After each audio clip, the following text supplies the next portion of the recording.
I think we should start with a round of applause, but hold on. Let's clap for the right reasons, not because these people starved themselves, but because they stepped up and forced positive dialogue about the poverty issues here in Saskatoon.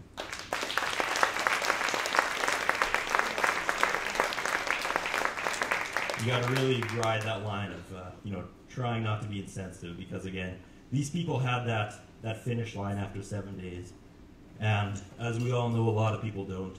This is really near and dear to me because I did this last year. I was part of the inaugural group, and I was blogging like crazy last year, and some people liked it, some people didn't. I was trying to be extremely honest and not trying to be too dark, but as you'll hear from these people tonight, by about day 4, I was just in this angry isolation.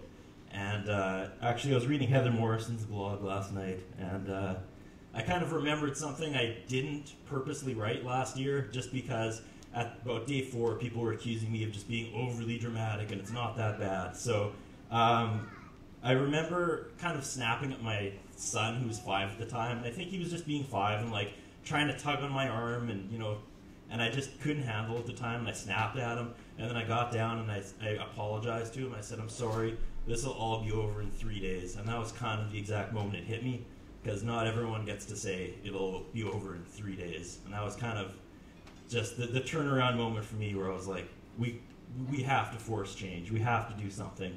And thank you all for kind of reminding me about that, because after it ended last year, I was going to lead that train. I was going to force change, and it kind of got away on me, and I feel horrible about that. So I'm hoping between last year's participants and this year's participants, we'll come up with some answers tonight, or at least dialogue to keep this moving forward. So that's my introduction. Okay, we're going to go around and talk to all the people who took part in it this year, and I think we can all agree right now that there's just not enough food in a basket. So if we can move past that and just talk about the experiences, the parts where it really, really made it difficult to live your life, or some sacrifices you guys had to make where you just couldn't live your normal life because of lack of nutritious food or food in general. So I guess if we can unmute this mic.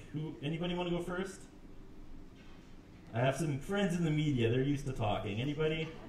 Should we start with some of the celebrities? Should we start with Lisa and Kevin from the Global TV morning show? All right.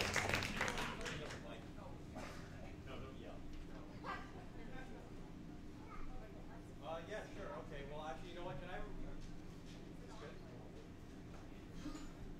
Oh, no. There was a mute button. There was a mute button, but now it's okay. There we go. It's not like they work in the industry. No. Hey now. First off, I just need to make a small correction. We don't consider ourselves celebrities. But I did want to share a positive story, if I could, first off. And based on the questionnaire we got, one of the questions was, what is your living situation? And it was a scale of 1 to 10, where 1 is impoverished, 10 is wealthy, and then 5 is living comfortably. I can say I was a 5. I lived comfortably. During the challenge, I put myself closer to a 3, maybe even a 2 on the bad days. And then I had to go to the Friendship Inn for a couple of meals. And while there, I spoke to kids that I would not have put above a 1 or a 2. And I can say honestly that over the course of the week, they were happier than I was at times, than you probably were at times, Curtis. Absolutely. They were happy people. They were strong, and despite the challenges they face, it's a part of their lifestyle. It's a part of their lifestyle that people in a more privileged circumstance might look at and think about and feel negative toward. But they still do it because they have to. And it does inspire the idea that I still want to create change. I mean, at the Friendship Inn, to give you desserts, I gave my dessert away to one of the kids, just so he could have a cookie, because he was going back to school. I was going home to lay on a couch and probably watch Bob Saget comedy. Don't applaud that. Don't applaud that. It was filthy. I'd never seen it before. Never again. But moving on, they were happy people, and it didn't matter that they were at the Friendship Inn. You just can't take that away from them. Lisa, mother. Yeah. This week, like you said, Curtis, I think that when you're hungry, you're grouchy. And so there were moments that I was irritable, and you snap at your kids, and it's hard to be 100% at work, and when you're a parent, it's harder to be 100% as a parent when you're not happy and healthy. I think the one thing I learned this week, like you said, there's not enough food in the basket. I couldn't possibly fathom feeding a husband and a child from that. But for myself, I think that you just realize how much your food affects your mental state and your emotional state. There was a few people in the challenge that I could see that they were a little emotional. I don't know, Dr. Julie, when you were on our show, you looked like you could have maybe gotten emotional. Am I right? It's hard, yeah.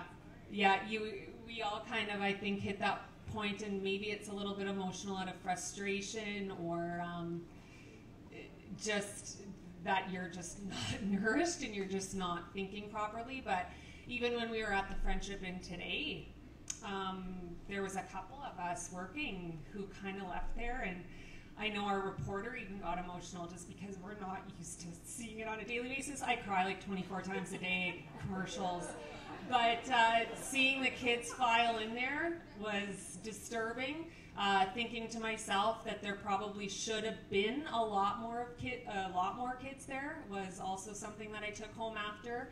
And yeah, there was just a couple of those small moments, and maybe they are mom moments, but we were offered a drink at the Friendship Inn, and she said, you know, I have milk and I have chocolate milk, but I like to save the chocolate milk for the kids. And I just think to myself, like, my kid is so lucky because we have chocolate milk in our fridge every day. And it's just those little moments that I think kind of grip you emotionally, that are really going to stick with you. And while it was all about opening up the dialogue, I think that it'll be hard for any of us to walk away without it becoming a cause close to our hearts, and not wanting to at least stop by the food bank, you know, once in a while with something, or the Friendship Inn, you know, even if it's just a little bit of your time. Well, it was about dialogue. It's still happening, and I think that it was a reality check for a lot of people involved, and a lot of the reporters involved, and hopefully a lot of the viewers at Global who saw the stories and